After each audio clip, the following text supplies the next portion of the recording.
예, 더불어민주당 법률대변인 이건태 의원입니다. 어제 이재명 대표에 대한 선거법 항소심 무죄 선고가 있었습니다. 그런데 검찰이 채 2시간여 만에 상고 방침을 밝혔습니다. 이에 대해서 비판하는 논평을 하도록 하겠습니다. 논평문을 읽겠습니다. 정치 검찰의 상고 결국 기각으로 끝날 것입니다. 검찰이 어제 이재명 대표의 공선법 항소심 무죄 선고에 대해 상고 방침을 밝혔습니다. 아이러니합니다. 윤석열 내란 우두머리 구속 취소 결정에 대해서는 즉시 항고를 포기한 검찰이 이재명 대표의 선고 직후에는 바로 상고 방침을 밝혔습니다. 정치 검찰임을 자백한 꼴입니다. 그 오만함도 극에 달했습니다. 검찰은 윤석열 대통령의 정적인 이재명 대표를 죽이기 위해 자의적으로 공소사실을 만들어 정치 기소를 했습니다. 처음부터 억지 기소였습니다. 항소심 재판부의 현명한 판단으로 정적 죽이기 기소에 제동이 걸렸습니다.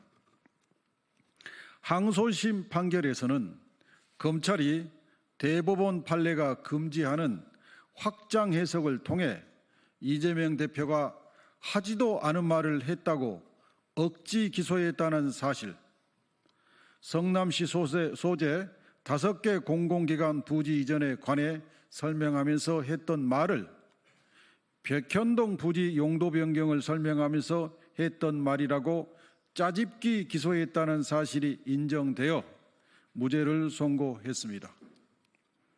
또한 검찰의 기본적 법리 위반을 낱낱이 지적했습니다.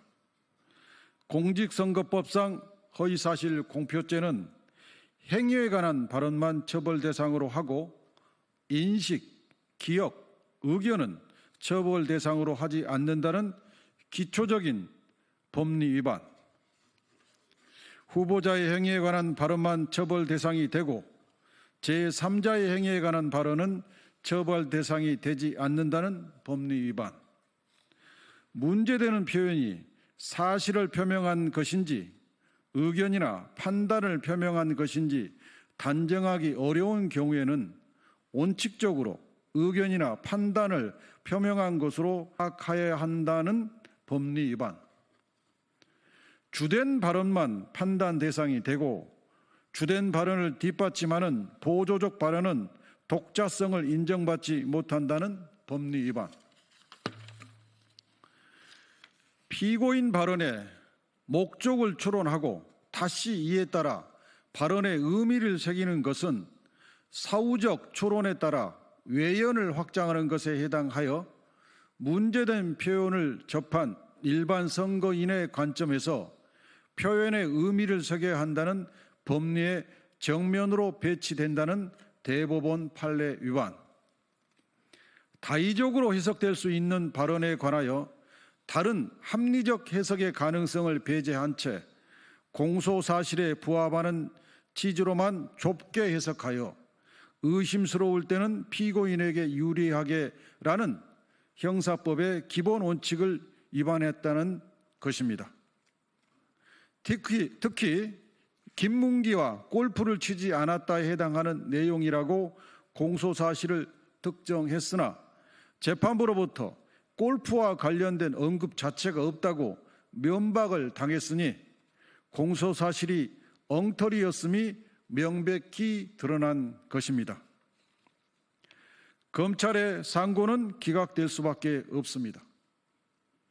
항소심 무죄 판결은 허위사실 공표죄에 관한 대법원 판례를 총동원해 법리 판단을 정밀하게 했을 뿐만 아니라 전체 발언을 증거에 기반해 종합적으로 판단했고 사실 인정 또한 정확하게 했습니다. 이의를 제기할 수 없는 완성도 높은 판결입니다. 우리 국민은 이번 무죄 판결을 통해 검찰의 정적 죽이기 수사 및 기소의 실상을 알게 되었습니다. 검찰이 정적 죽이기 수사, 기소를 중단하지 않으면 마침내 국민의 혹독한 심판을 받게 될 것입니다. 이상입니다. 감사합니다.